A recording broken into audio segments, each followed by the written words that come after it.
Okay, so I'm hoping this is working. Kind of kicked me off my computer.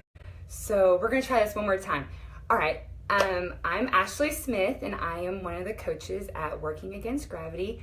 I'm nervous, so I'm gonna try to talk really slow, but just let me know if I'm going too fast.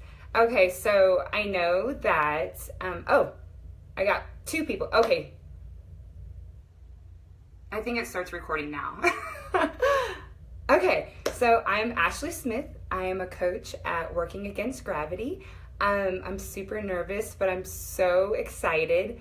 I kind of just want to introduce myself, give you a little bit more about me, because I know that we have new faces. And I still have some OGs hanging with me from the beginning. Like I see Tiffany. But I have a lot of new clients and there's a lot of new faces in the group. And so I just kind of wanted to share my little backstory. So I started with WAG about 2 years ago. And I always laugh because my main goal for starting WAG was I just wanted abs. I didn't care. I didn't care about anything else. I was probably the least mindful person when I first started. So it's been kind of interesting to see that grow and develop. But yeah, I just wanted abs. And so now I kind of like to say where are we at now? Because I think a lot of people kind of want to wonder so what happens after you achieve your goals? You learn.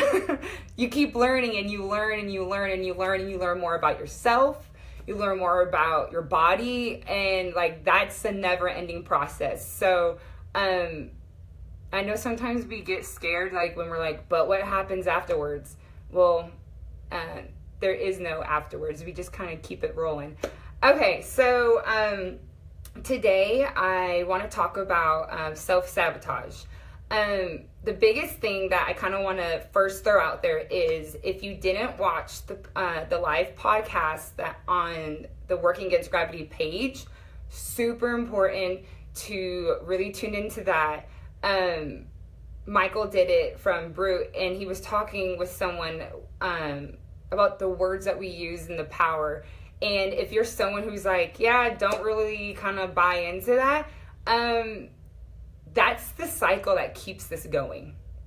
That's the cycle that keeps us going, because at the end of the day, whenever you succeed and whenever we learn or fail, the common denominator is us. We're there and our self-talk is always there. So I ask you to be open-minded as we kind of discuss how self-talk keeps us in the self-sabotage cycle and how we can use it to get out of it. Because here is the end thing. We're going to have the self-talk anyways, right? It's always with us. So we're either going to use it to help us or it's just going to bring us further away from our goals. It's kind of like eating. Why people are well, why do you still track now? Or why do you still do macros now? I'm going to eat. We all have to eat. I might as well use my meal to bring me closer to my goal because it's going to happen. I'm going to have to eat. So we've got to keep this going. Also, another thing, if you don't quite believe in self-talk and the power of words, think about the professional athletes who have sports psychologists. What do you think they work on? They work on self-talk. So the beauty of this is that this is all things that we can do ourselves, things that we can grow and get better at. The other thing that starting this off is some of us hold a belief that we're the only ones that have self-sabotaging thoughts. Just like the same false belief that we're the only ones that have insecurities. That is the biggest lie that we could ever join in on, because it's not that the people who we see that seem to be really confident or just really sure or able to chase their goals, they're not without self-doubt or self-sabotaging thoughts. No, they have learned to manage them, right? They're never going to go away. So our goal cannot be that they're never going to happen. I'm never going to have an insecurity again. I'm never going to have a self-sabotaging thought again. And that's going to be the answer to my solution. No, we just set ourselves up for a bigger issue, which is one, chasing perfection, whole other level. Two, we set an unrealistic goal. Like, we can't achieve that. Like, that's not possible. So let's spend our time chasing things that we can achieve. And that is managing our self-talk, our self-sabotaging thoughts, and managing, our insecurities. So the biggest goal that I want us to like try to take away from is, it's not the goal to never have these thoughts. No, the goal is to reduce the frequency. So how many times they happen and the intensity. So that is our goal. And I think if we set off with that being our goal, then it's like, whew, man, I already feel a little bit better. Like, I think I can manage this. Sorry, my phone is telling me something. Okay. So I do want to share how I managed a self-sabotaging thought yesterday. Ironic that it happened yesterday. And it really addresses the two comments about how do we identify that they're coming on and how do we move past it. So I'm going to share my thoughts with you in this, and only because I just feel like I don't want you to think that I'm coming here from a place of like never having self-sabotaging thoughts. Like, that's not real. So yesterday I had an appointment and I had to Brene Brown the situation. Okay. I had to pause the appointment and I had to say, I need you to treat me with kindness and compassion towards the issue that I'm bringing to you. I need you to look at my results and help me navigate what to move forward. And I need you to not talk down to me. So during this appointment, I said that, and I bring that up for two things. One, that was my trigger. Okay. But also because I don't think that I would have been able to prioritize my health in that moment if I was not already practicing prioritizing my health in the little things. And I know this is going to get a little silly, but stay with me. So I truly 100% believe that this started 2 years ago when I first started WAG. When it came to prioritizing my health, and that it's okay to prioritize my health and it's okay to prioritize my needs. And through Brene Brown, it's okay to voice them. Meaning that in the very beginning, sometimes, and like we all struggle with this, we struggle with like, can I please have the salad dressing off on the side, please? Like, as if we're asking for something like horrible. Or if someone brings our salad to us and there is salad dressing on it, it's okay to say, excuse me, miss, can I please have another one with the salad dressing off to the side? It's okay to prioritize my health in that moment. And if I did not have like 2 years of doing that, I don't think I would have been able to voice my needs in that moment regarding my health. So, side note, I know. But one, like, that was my trigger. So on my way home, because I live in the desert, I was sitting there and I was just like going over this, right? I was just like, wow, like what just happened? Like what? Anyway, so I get into the house and my immediate thought as I put down my keys was, I just want to smash a bag of pretzels. I just want to smash those salty pretzels. Yeah, and the whole bag. I do. I just want to smash it all, right? And so I sat there, I'm like, whoa, Ash, reel it in, like smash a whole bag of pretzels. I'm told you, I'm going to be real honest today. And I was like, right, you're right. I should just smash a pint of Arctic Zero because that'll fit.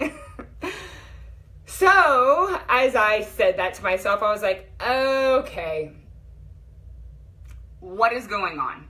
Smashing an entire pint of ice cream, which would have fit. However, it would have left me hungry, and me being hungry in the emotional state that I was in, like, that's not, like, that is self-sabotage, all right? On, like, a lower level. That is self-sabotage. So I was like, okay, what is going on? So the first thing we have to do is, like, identify the self-sabotaging thought. The self-sabotaging thought in that moment right there was smashing an entire bag of pretzels and smashing a pint of ice cream. Okay, so that was the thought, right? And so the next thing we have to, like, it's not enough just to be aware. Yeah, I could have been aware and just did it anyways. And yes, that is progress to a certain extent if, like, we're not even aware. But the next step, once like we know that this is like a self-sabotaging thought, is that we have to confront it. We absolutely have to confront it. We cannot let it linger in our head. Meaning, and this is where we tend to go, we spiral right on down, is that we do it with negativity. Like we first off, it wasn't my fault that I just had like a ridiculous interaction, right? But yet then now like I had that thought, and then now I'm going to address that with negativity. Like, why am I punishing myself? Why? And I know it's going to sound cheesy, but why am I being mean? Why am I not being kind to myself? So in that moment, we have to confront in kindness. Like, that is not optional. Like doing it any other way. Like, we cannot create a positive change out of being negative or mean to ourselves. Like, that's a temporary fix that's going to fade, because it's not a true change. It's not at all. So I had to stop, and just like I pose these same questions to myself that I give to some of my clients. Is smashing a bag of pretzels going to change what just happened? No, actually not. Okay, is eating an entire pint of ice cream going to make that doctor nice or that interaction nice? Is it? No. Although I did give him some Brene Brown, so hopefully like he's like moving forward. But is eating an entire pint of ice cream going to make him nice? Going to change what happened? Is it going to make it fair? Like, that's unfair that happened to me.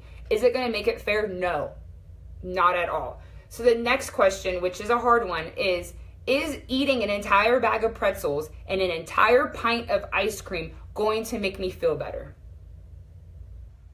And I know what you're thinking. You're thinking, hold it. Yeah, actually it is. And then right now you're going to start justifying.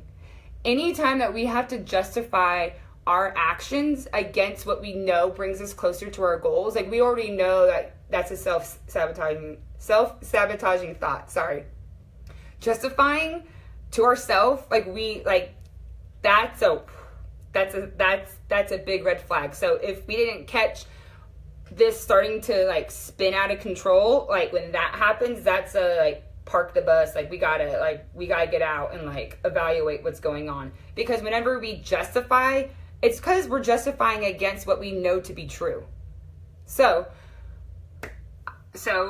let's go back to the pretzels and ice cream. So if I was to sit there and eat an entire bag, like I actually would visualize what I used to do. I would go sit on my couch on the corner side with the armrest, because who wants to be uncomfortable?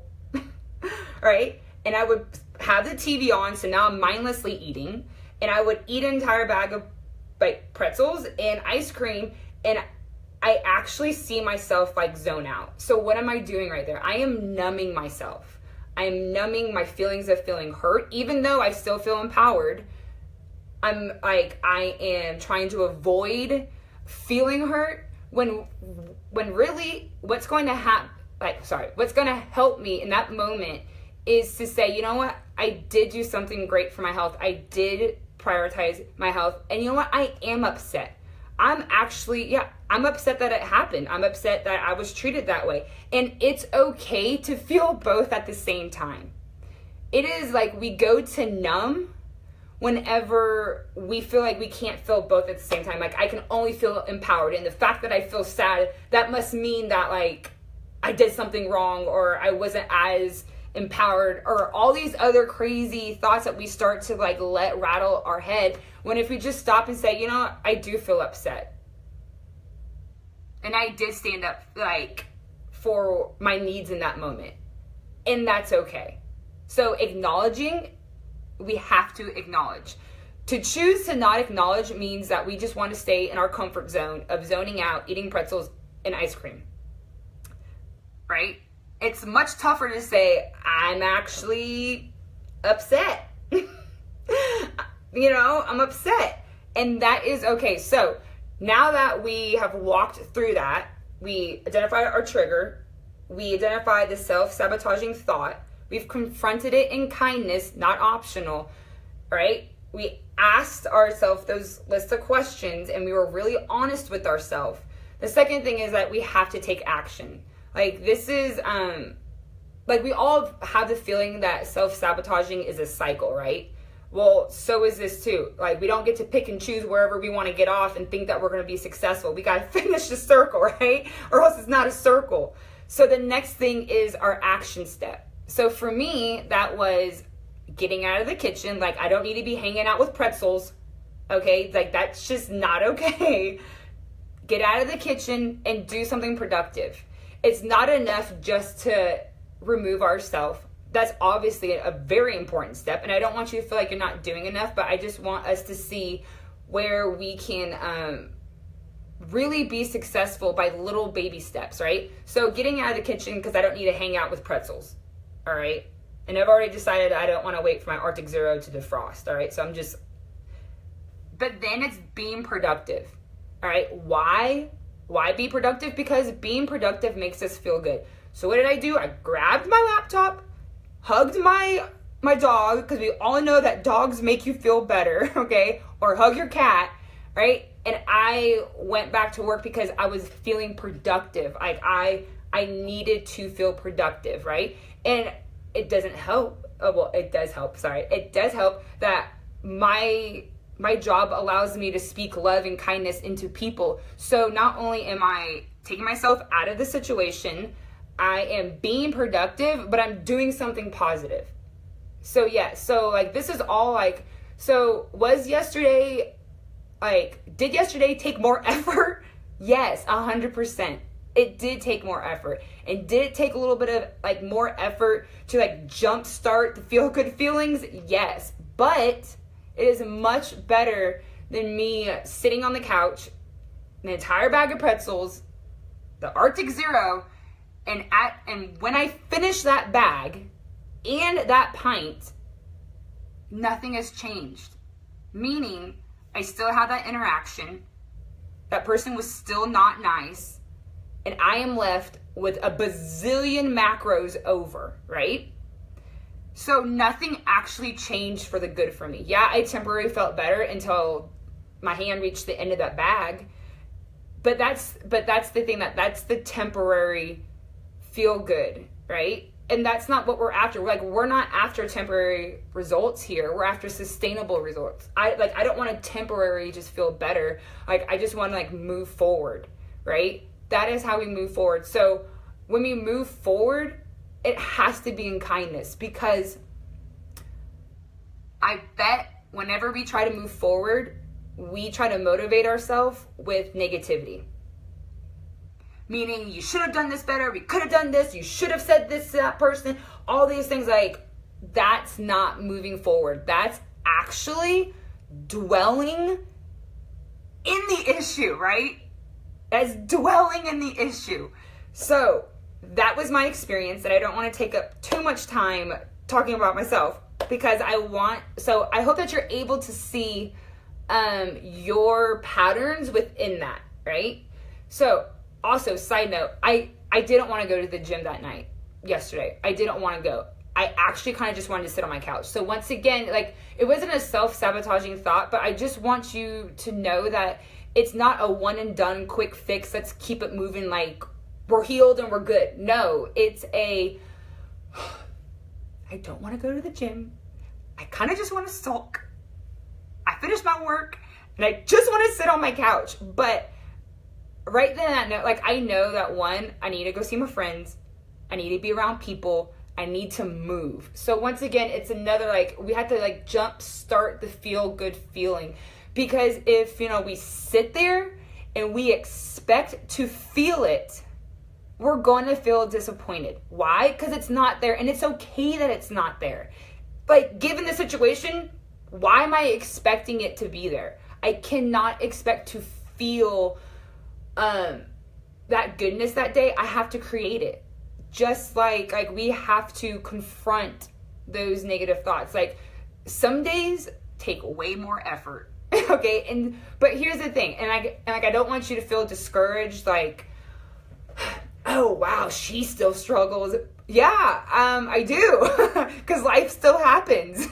But here's the thing, is that it gets easier to walk myself through those moments, right? before, I mean, like, you know, like it absolutely, like before I wasn't able to transition through like those phases as fast. Like I remember one point I was literally sitting, same couch, different house, but I sat there, like I just sat there because I didn't know what else to do, but at least I knew what I shouldn't be doing, right? So it's okay to just sit there and sit in your feelings until you figure it out, you know what I mean? And like, you don't even have to figure out. It's not figuring out, it's just acknowledging it. And I think the biggest game changer, also Headspace, I will thank WAG for that too as well, is that like, once you stop judging yourself for having self-sabotaging thoughts, you're just like, oh, all right, let's just address it.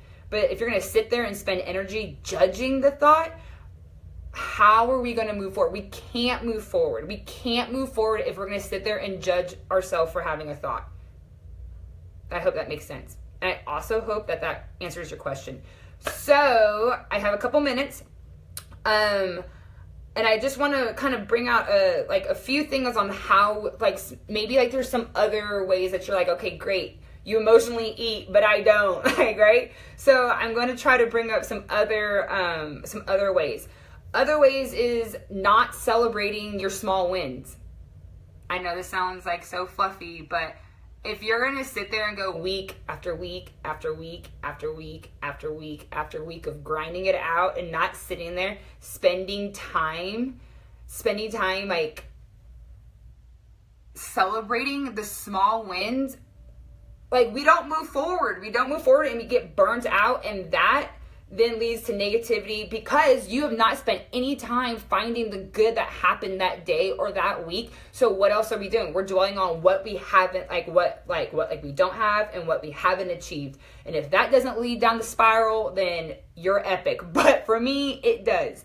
Second thing is trigger foods. I don't keep cookies in my refrigerator or my pantry because I love them. But I do not love how many carbs they take up. So that's why I do that one cookie that's a giant cookie, because the small cookie kind of pisses me off, and that's okay. But side note, so let's just say that we're working on drinking, right? Self-sabotaging would be to have a 6-pack in your refrigerator looking at you every time you sit there and try to make a good, I don't want to say good because that just rubs me wrong. To make a food decision that brings you closer to your goals, to sit there and have a 6-pack looking at you, or an amazing bottle of wine looking at you every time that you open up the refrigerator. We're human. Like, at some point, we can't sit there and keep looking at wine until, like, at some point you're going to open up the bottle and you're going to drink it, right? And because we've been looking at it for the past week, like, oh, nope, not today, nope. You're going to open up that bottle of wine and drink the whole thing. So be kind to yourself and put that in the back fridge. Put it at the bottom. Put it somewhere where it's just not staring at you, right? Here is one that I used to do a lot. And then again, Brene Brown, yay. She says something pretty epic, right? I mean, what doesn't she say that's epic? Okay, so Instagram. And I know that you're like, yes, you're going to talk about your like news feed, whatever. But here's what Brene Brown said about that. We are the creator of our social media feed. No one created it for us. We get to choose what we like, what we follow. So if you are feeling like I was filling your Instagram feed of amazing athletes that you don't look like, but you want to look like, right? If that's all, now, am I saying that, oh, unfollow everybody, like we should just get rid of them all? No. But if you know that about yourself, like, hey, I tend to compare myself a lot. You know what I mean? Like, you are the creator of your news feed. So if your news feed is filled with people that you don't look like or people that you want to look like, where do you see you in your Instagram feed? Like, where do you see people that are like you? Where do you see people that are similar to you? You know what I mean? Like, you've completely wiped like yourself out. Like, you've wiped yourself out of your Instagram feed. right? And if you think I'm crazy, go ahead and download that Moments app and let it track how many times you look at Instagram. Let it track how many times you look at Facebook. And if you can honestly say, yep, all those times I look leave me inspired and feeling good, then you are epic. Because I know for me, like, and I don't even have to figure out why. It's just like, for some reason I keep comparing myself to this chick. I don't even know why. I don't even know her. Don't even know her story. You know what I mean? We have two completely different lives. And in fact, I'm actually happy with my life and everything in it. And you know what I mean? Until I compare myself. So you know what? That person's got to go. Why? Because I'd rather be kind to myself than sit there and like constantly compare myself. Right? And that goes with anything. But I thought that was really interesting because sometimes we act like it's very easy for us to say, well, that just happened. No, we created that feed. You know what I mean? Like, we created that. Like, that's, like, we get to choose what is on our Instagram feed or not. Like, so I think that I kind of challenge you in that area if that's where you say, if that's where you find that that's your trigger. If that's your trigger, then I encourage you to take an action step towards that. Why do we do this? Well, from the example that I showed from myself, it was like an emotional need for comfort, but there's also, which Adi recommended an epic book because that's what she does, epic books, right? And it was The Big Leap. And I about fell off my elliptical whenever he said this, and I was mind blown, right? Brene Brown first talked about it, and I'm like, yeah, I do that. That does make sense. And it was, she took the example of, for those that have kids, like I don't have kids, but like I've done this like with my husband, like you've had like an epic day, a great date, or a great meal, or just a normal awesome day at home, right? And then all of a sudden you have these like negative thoughts. Like for me, it's like, what if my husband dies? Like, I know, sounds crazy, roll with me, and you know that you do it too, because Brene Brown said, no, I'm kidding. So I'm like, wow, what if he died? Like, where would I go? Like, would I stay here? Like, like all these things, I start planning, right? Craziness. Like, okay, just all these things, right? And so Brene Brown was saying that, like, we do that to help numb the pain that might come whenever that happens. So it's like we're almost like preparing, right? We're preparing for this pain to possibly happen. But as she says all the time, like, you can't numb the bad without numbing the good, right? So every time we do that, like, we are numbing that good experience. Well, while I was on the elliptical listening to The Big Leap, he's basically talking about that we throttle our happiness. Yeah. We throttle our happiness. Meaning, if we take that really great day that you had with your kids or with like your spouse, and it was great, like, there's no logical reason to sit there and have negative thoughts or to like think of something bad that might happen. And like whenever he said that, like, you're basically limiting the amount of happiness you feel that you deserve, I was like, we're throttling it. We're dialing it back. Because like we feel like, like we can't possibly be this happy. Like we shouldn't be this happy. So I think that covers the why. So if it's not an emotional, I mean, like, there's a million reasons why, and unfortunately, like, I don't have all this time to talk about it, but like those are the two really, really big things. So I want you to think about the time that you step on the scale, and for once, the scale's going in the right direction, right? We see a new body weight low. And we're like, yes, it's paying off. My hard work is paying off. Like, this is great. And that day, we blow our macros. Why? Why did we take a successful day and make decisions that don't bring us closer to our goals? And I truly believe that those days are the days that we're throttling our happiness. So I'm going to wrap it up there. and because I talked way too long, if there is any questions that you guys have, or yeah, basically if you have any questions, I'm gonna do the weird hangout in silence by myself at home, waiting to see if there's any questions that might come in.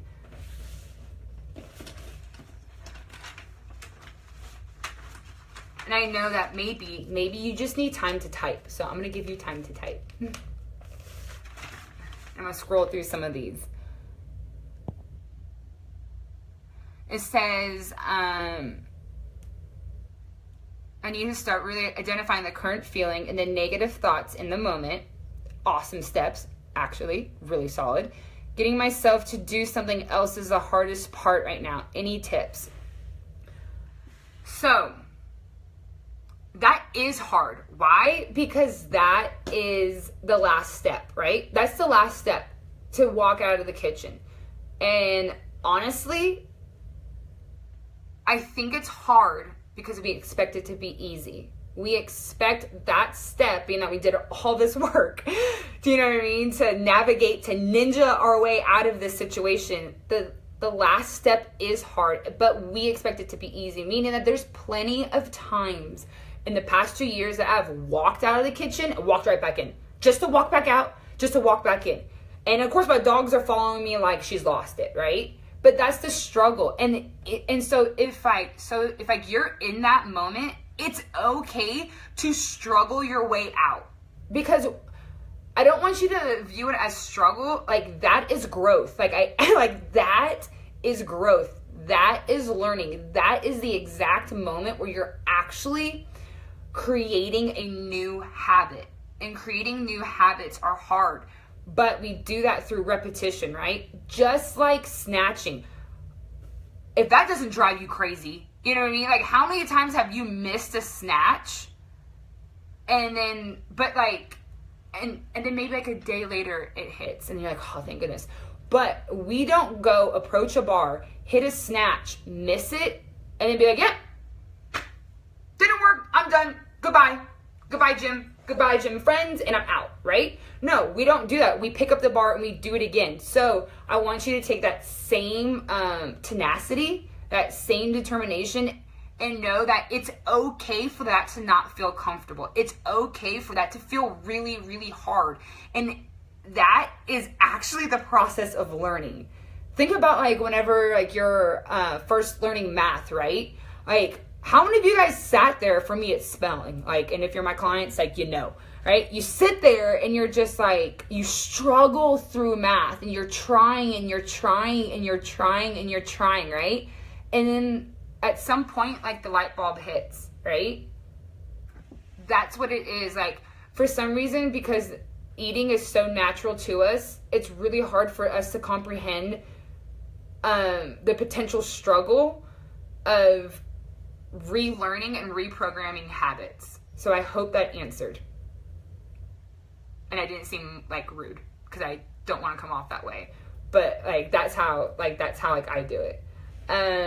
Okay. Multiple means of self-sabotage.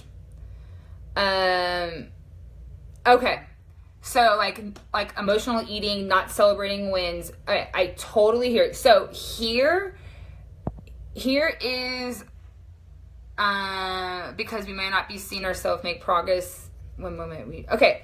So that is a solid question, because none of this ever really just comes single-handedly. Like I only do one form, right? Or I think about like I've already shared, what was it? Like emotional eating, comfort eating, comparing myself, like all these things, right? So here's the thing, and this is why you have a coach.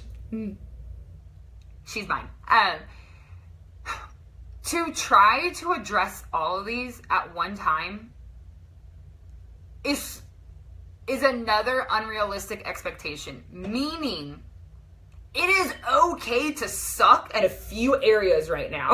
Okay, it is okay to suck in a few areas while we're working on one thing, all right? Kind of like some days our snatches just suck, but we don't then say, you know what, just not gonna work on my clean, or I'm not gonna work on my jerk, or I'm not gonna work on, You know what I mean? Like, I'm not gonna work on my back squat. So it's okay to suck in one area. And I say that in the most loving way, and I know that you know that, right?